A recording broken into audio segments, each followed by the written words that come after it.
Para a tua audiência do Degrau Cultural, é importante a gente esclarecer, e eu aproveito essa oportunidade para esclarecer o seguinte: o sistema penitenciário, normalmente é visto pela sociedade como alguma coisa com a qual ela não precisa se preocupar. É algo que está afastado, está distante, não faz parte da minha vida, isso não me interessa, eu não cometi crime, eu não tenho nenhum familiar preso, então eu não faço parte desse assunto. Eu quero dizer de cara o seguinte, que é um erro gravíssimo que o cidadão comete quando ele pensa assim. Por quê? Porque o que acontece dentro dos muros, ele afeta diretamente a segurança que nós temos nas ruas. Então, se a gente for falar sobre segurança pública, né, eu posso te afirmar que eu estou convencido nesses 20 anos como delegado, né, e o pouco do que eu me empenhei no estudo da segurança, que se nós não nos debruçarmos sobre o aspecto, né, sobre as questões do sistema penitenciário como um dos pilares importantíssimos, nós não vamos reverter o quadro de insegurança que está nas ruas do Rio e do Brasil nas últimas décadas. Então, quando você me pergunta qual é a dificuldade, é uma grande dificuldade, porque primeiro a gente tem que colocar luz sobre esse universo, para que não só a sociedade tenha essa percepção, né? E aí nesse contexto a gente faz isso no momento em que está sendo criada a Polícia Penal, que é a polícia que existe dentro dos muros, né? A gente tem as outras polícias todas fora dos muros, mas a única que está dentro dos muros é a Polícia Penal. Então é importante que a gente conscientize esse policial penal também, é isso que a gente também tem feito, da importância do papel que ele tem que desempenhar. Então ele não é só aquela pessoa responsável pela custódia, pela vigilância, pela apresentação do preso, pelo deslocamento do preso, para levar ele para o hospital. Ele faz muito mais do que isso. Na realidade, ele é o agente que vai proporcionar ou não a transformação desse preso. Ou seja, aquele preso que nós, sociedade, né, de alguma forma, pelo processo legislativo, judiciário, pela ação das polícias, a gente coloca ele lá dentro. Só que um dia esse preso volta. Então há um paradoxo aí, né, que a gente precisa levantar para discussão, que é essa questão do papel do policial penal. Ele pode propiciar com que essa pessoa volte, essa pessoa cometeu um erro, que tem que pagar uma dívida da justiça e tem que cumprir a regra, tem que obedecer a regra que é imposta lá dentro, mas ele pode fazer isso de forma que essa pessoa volte e não contribua de novo para aumentar a insegurança que nós temos na rua. Ou não, ou ele pode simplesmente ser um mero carcereiro. E isso é o que a gente não precisa no Brasil, que a Polícia Penal seja um carcereiro rebatizado de Polícia Penal. Olha, eu acho que esse projeto ele tem uma importância tamanha para o servidor, porque afinal de contas é como se fosse a certidão de nascimento da Polícia Penal.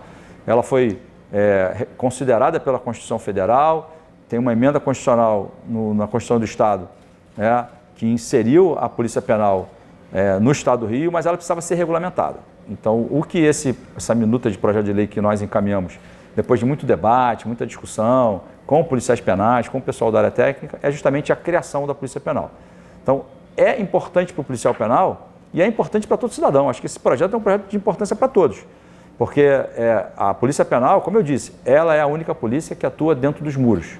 Então, a gente não consegue reestruturar o sistema penitenciário, a gente não consegue ter resultados melhores, né, nessa custódia, tratamento e a reentrega desse preso para a sociedade, que isso vai acontecer algum dia, queremos nós ou não.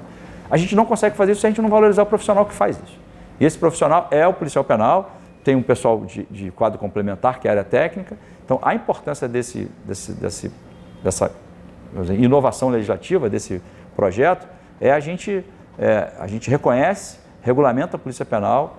A gente trouxe dentro dessa minuta várias inovações que eu acho que fortalecem a categoria, criam mecanismos de controle mais eficazes, inclusive. Isso é uma discussão que pode se arrastar durante muito tempo. Eu posso te apresentar aqui uma série de aspectos positivos e uma série de aspectos negativos quanto a isso. O fato vamos tomar como exemplo outra instituição, para a gente não discutir o futuro e a gente fala sobre o passado. A Polícia Rodoviária Federal.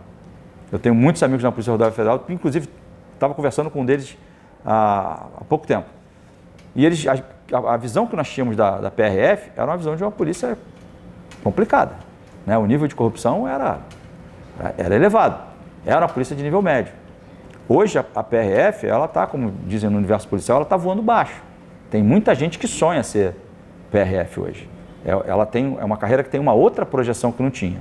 Então, foi só colocar nível superior? Não, claro que não. Teve toda uma reestruturação, teve todo um trabalho que foi feito de valorização da carreira. Você olha para um PRF hoje e você não vê um PRF que você via há alguns anos atrás, né? Então é algo que foi valorizado e tem que ser, porque o trabalho que a PRF faz é importantíssimo, né? E está se destacando cada vez mais. O que nós esperamos é que o mesmo aconteça com a Polícia Penal. Com a elevação do nível de escolaridade, a gente exige um nível maior. Eu não sei se tem tanto prejuízo, né, sobre um dos aspectos, porque se você for aferir, a maioria dos policiais penais, ele já tem nível superior. Ele já tem um nível superior. Então não é que a gente vá...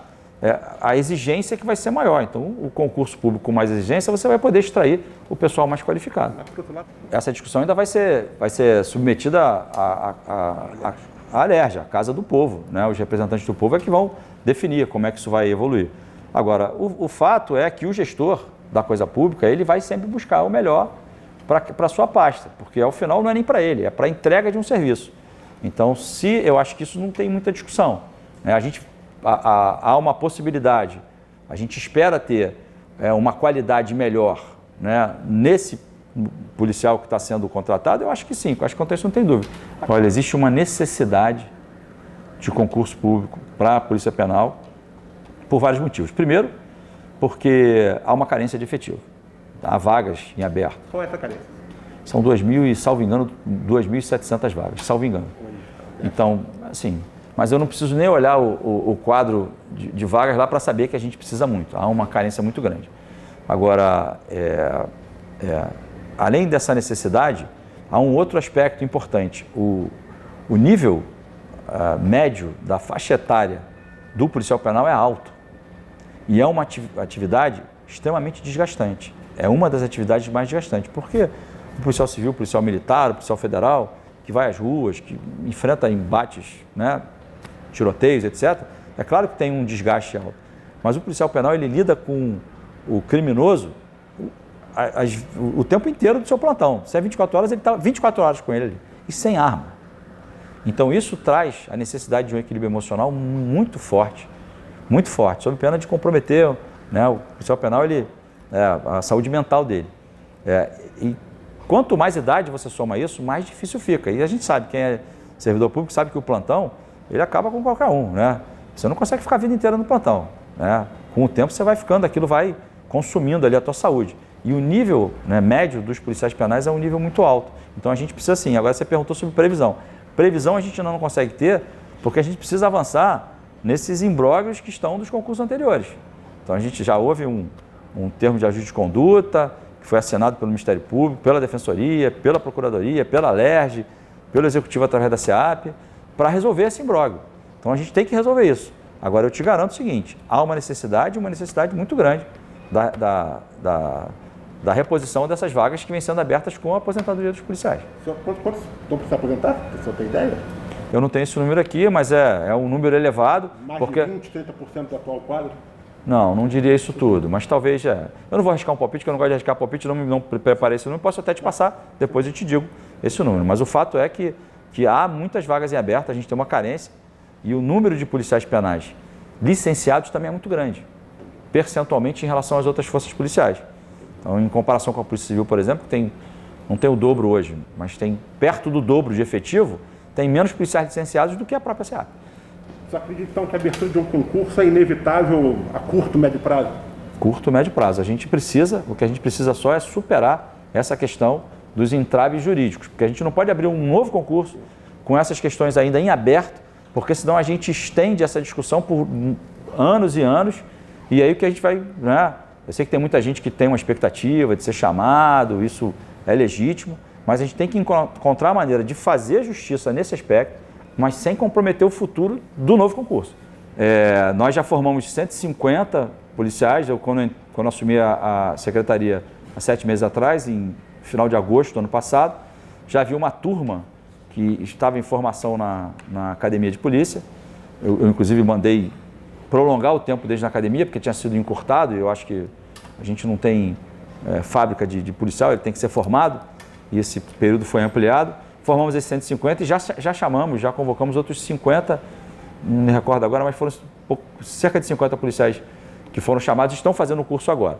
O que acontece? Essas vagas abriram, foram garantidas por conta do termo de ajuste de conduta que foi assinado, foram 300 vagas ao todo. Só que esses concursos são muito antigos, sabe? 2003, 2006, o mais recente agora é 2012. Muita gente já passou para outros concursos, muita gente não tem mais interesse e acaba não atendendo esse chamamento.